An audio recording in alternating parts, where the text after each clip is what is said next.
Thank you so much for watching my YouTube channel. We're doing this series on meeting Jesus, but I want to encourage you, you can subscribe. If you haven't subscribed to my channel yet, do it, because seriously, new content, fresh and super relevant every single week, to say nothing of the magnificent jokes.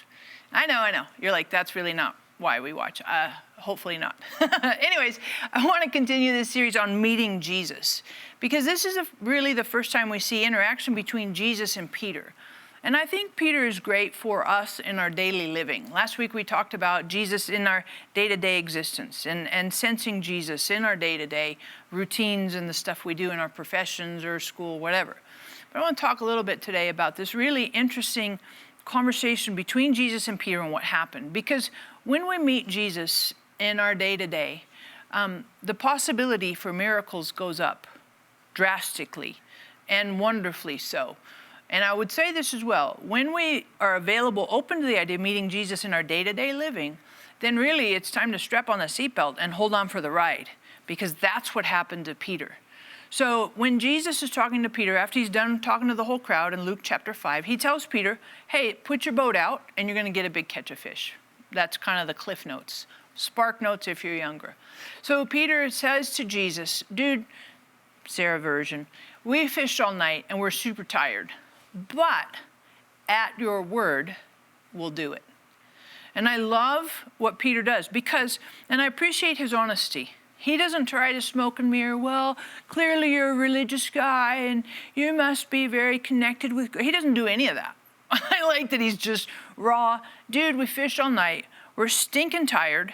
And literally probably stinking tired because they hadn't, taken a bath or anything. They smell like fish because that's what they do. They're around fish all the time. So they're stinking tired. The last thing they want to do is go out. And when you think about it, Jesus is not a fisherman, right? I mean, that's not his profession. It's not what he was raised, grow up doing. He was a carpenter. That's how he was raised. Peter, on the other hand, is a professional fisherman. He knows when do you fish, where do you fish, how do you fish. He's got the whole thing scooped because that's his profession. So he knows, look, fishing in the morning is the least likely time I'm going to catch fish. And if I didn't catch fish all night long, which is when I normally catch fish, and then I'm going to do it like here in the morning daytime when the fish goes sink down, this is not the time to do that. But I like that Peter said yes. And I want to say that for each of us, that we have the opportunity to say yes. Yes to Jesus. And a lot of times I have said yes to Jesus when it's inconvenient, when I'm tired, when it's irrational, it doesn't make sense, it's illogical. Jesus says to me, hey, Sarah, talk to the waitress. I talked about that last week. Talk to the waitress. I'm like, all the mental narrative is like, no, just say yes. And meeting Jesus in our day-to-day living is also the opportunity for us to say yes. And when we say yes to Jesus, and here's the thing, you don't have to know the outcome. You don't have to know the process. You don't have to know kind of like the sequence and the structure and the strategic plan, all that stuff. All you have to do is say yes. And that's what Peter did. Peter said, okay, nevertheless, at your word. Peter said yes to obedience. And I would say that to you, no matter what Jesus says, when we meet Jesus in our day-to-day living, maybe your answer ahead of time, you need to kind of think in your mind, my answer is yes. Whatever Jesus says is yes. I'm going to say yes. And when he says, talk to the TSA person if you're going through the airport. When Jesus says, talk to that kid in your class over here, you've already said yes. I've intentioned in my heart to say yes to you. And Peter did that. And when Peter did that, they caught a huge supernatural catch of fish.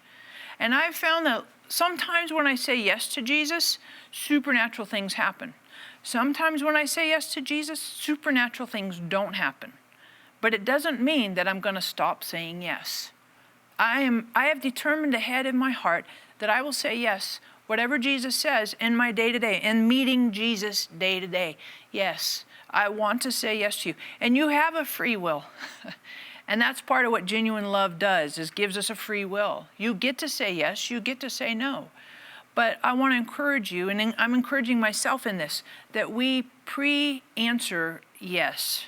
Because when we pre-answer yes, then opportunities happen, things open, doors open, possibilities start to expand, and like really see amazing things possibly start to come into play.